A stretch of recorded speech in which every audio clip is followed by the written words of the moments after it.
Let's end this thing. Let's talk about our title tier of teams. I don't know how many you guys have.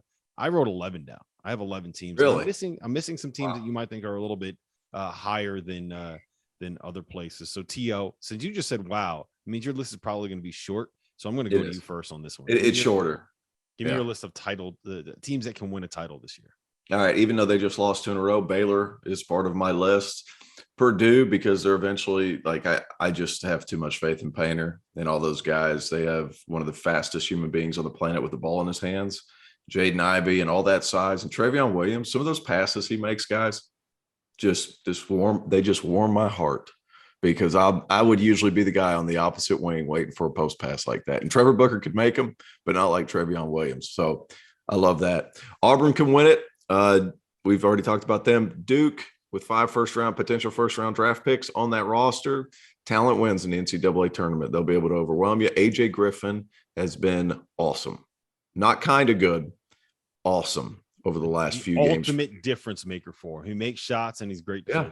Ultimate difference maker. Absolutely. Arizona can win it, which is wild to think about. And then Illinois, because the way they shoot it, Curbelo coming back, hopefully off the bench. I think that's the best way he can be effective. I know a lot of people probably won't agree with me on that, but those 6 right there, I think, can do it. And for the record, I got a text during the show that said in uniform in regards to Andre Curbelo today. So I don't know if that means he's playing this. We're recording this about an hour before Illinois and Purdue actually tip off on Martin Luther King Jr. Day, but it looks like Andre Curbelo, at the very least, is going to be in uniform. I don't know if that means he's playing, but he's going to be in uniform today. So I know he's been dealing with some serious health stuff. So I'm glad to see him come back.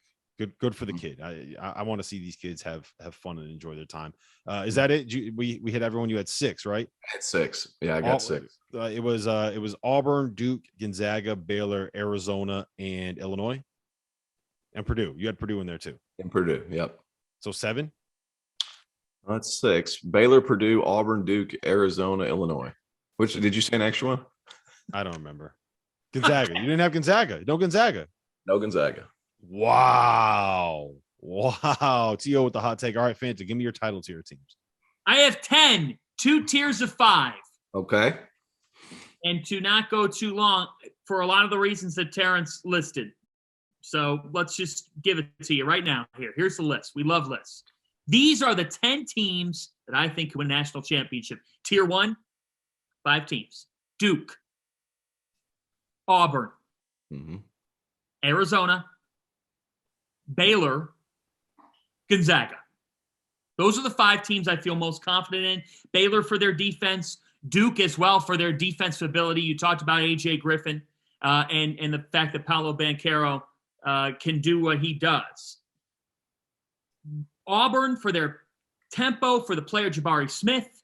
And I just love Walker Kessler as a rim protector. Arizona for Benedict Mathurin being one of the best teams in the country, and that rim protection. Those are the 5 in Tier 1. In Tier number 2, Purdue, because you combine the length with Jaden Ivey's stardom, with the shot making that they have, 3 or 4 guys that can all go off from 3. That's why. Kentucky is in Tier number 2. Ty Washington has blossomed into a superstar. He's perfect for the system. Kellen Grady is the most important piece for them, because you guys talked about earlier on this show that Kentucky stuck in a half-court game. How are they going to win? They were involved in a rugged game with LSU a couple weeks back.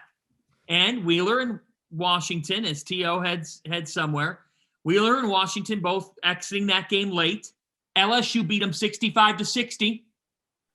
But that was a more rugged game, and I thought Kentucky fought well in that game. You still got Oscar Tshiebwe, and you still got an elite shot maker. I don't care where the game's played, what tempo it's played at. Kellen Grady can hit shots. If Ty's continuing to build, watch out. Kansas is in there for me. I still think the Kansas Jayhawks can win a national championship. Ochai Agbaji, on any given day, is the best player in college basketball. So I'm going to side with that. And will David McCormick be able to keep a rhythm going? We'll see. Illinois is in there. Illinois without Curbelo has actually found out some things about some of their other guard play. I like Grandison quite a bit on that team. And I think that Kofi Cockburn is going to be able to compete, if not win, any battle he has. I'd love to see Cockburn and Toshibwe play. But Trent Frazier, to me, is the biggest piece of that Illinois team. They need him. Mm-hmm. He's a veteran player. He makes big-time shots. Frazier's the most important piece. That's the most important piece of the puzzle as to why Illinois could win it. And my 10th team, rounding them out, in the final team in Tier 2, is a team that is currently Ken Pom number 3, a team that has won 6 straight games. They are hanging right there at the bottom of Tier 2, but they are in my tier of 10 teams that could win it all, and that is Villanova, because they do not turn the ball over. You've got to beat them. They're not going to make mistakes. Colin Gillespie's a game manager, the epitome of it. Villanova rounds out tier number 2. Villanova amazes me because they just continue to win in spite of not having huge talent. And they just keep doing the right stuff over and over and over. And you alluded to it, Fanta, a couple of shows ago or podcasts ago, or I don't know the vernacular, but like they never make mistakes. They always find ways to beat you. And that aura of we are Villanova is such a thing, especially in Big East play. Yes. Like it's amazing. And I'm wondering like how long I'm going to be able to count them out, because I'm counting them out right now. But good gosh, they just find ways to win consistently. Yeah, it sucks that me and Fanta actually have literally the exact same list. I have 10 teams down. I have the 5 that I think are the favorites and 5 that I think can win a title. And it's the exact same. It's a little bit of a different order, but I have the exact same teams. The biggest thing for me is I think I'm lower on Purdue at this point than I think a lot of people are, because I have such a hard time trusting their guard play. And the one thing that we know about March and we know about the NCAA tournament is you have to have some kind of like great guard play to be able to win. Like there's a reason why UConn won a title when it was Kemba Walker and a bunch of guys, why they won a title when it was Shabazz Napier and a bunch of guys.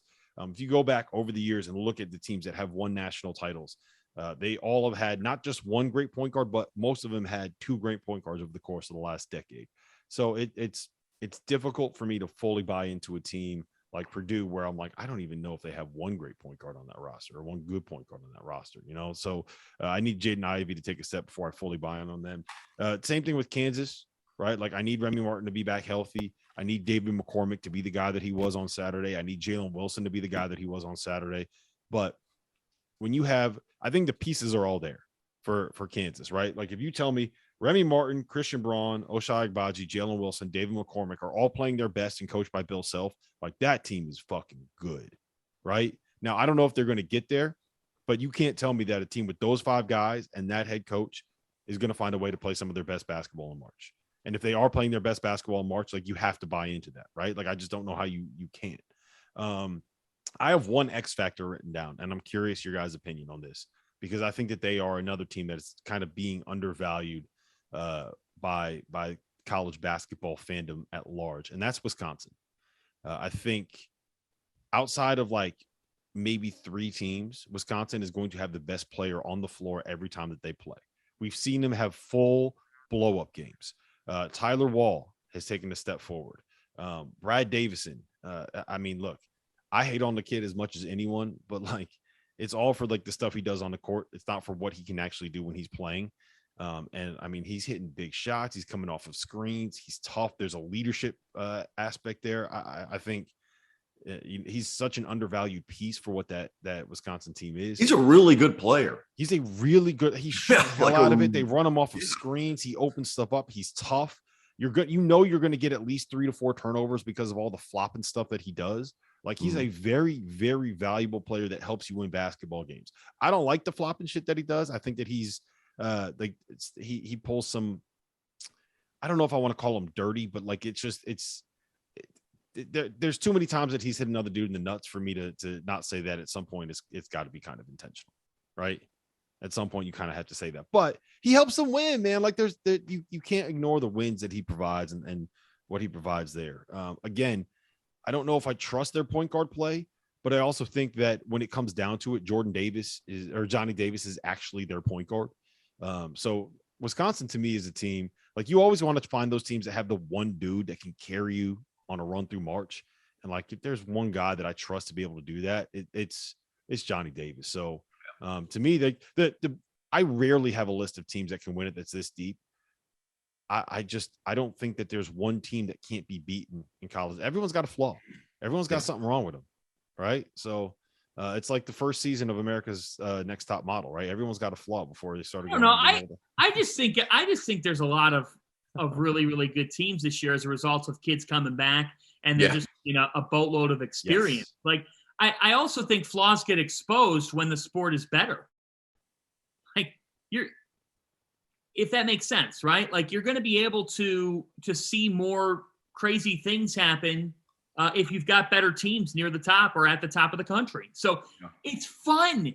It's fun to be able to debate that there could be 5 or 6 different teams that are in that top tier of being able to win it all, that we could see multiple other number ones. Like that's when college basketball is better, I would argue. So I think not only is it because of the COVID stuff that kids came back, but I also think that this is a sign of what we're going to see in the future. Because now, if you're a coach who loses a big senior class or who loses a foundational piece, you can go through the portal, go to aisle 12, and you can find somebody who's looking for a redemption tour and who might just be the player that you need to stay in that category if you build a roster correctly.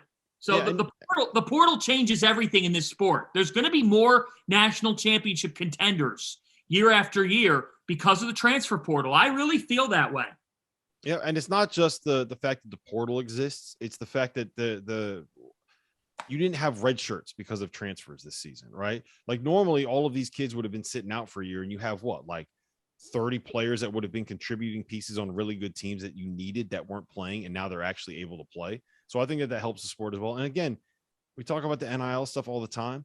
I think you're going to be getting more of these really super talented one and done kids getting into college. You're going to be getting kids that are kind of in that, should I go to Europe? Should I go try to get a 2-way, or should I come back and make like $50K off my NIL stuff? I think you're getting more of those kids coming back to school as well. So the everyone wants to complain about like the player empowerment in college basketball. It's the best thing for the sport. And it's going to be a pain in the ass for coaches, right? Like this idea of having to recruit through agents as opposed to recruiting through families and AAU coaches. Like I get it, whatever. That's why these elite college basketball coaches get paid what they pay, right? There's a reason why you get as much money as you get. There's a reason why those paychecks are as nice as they are.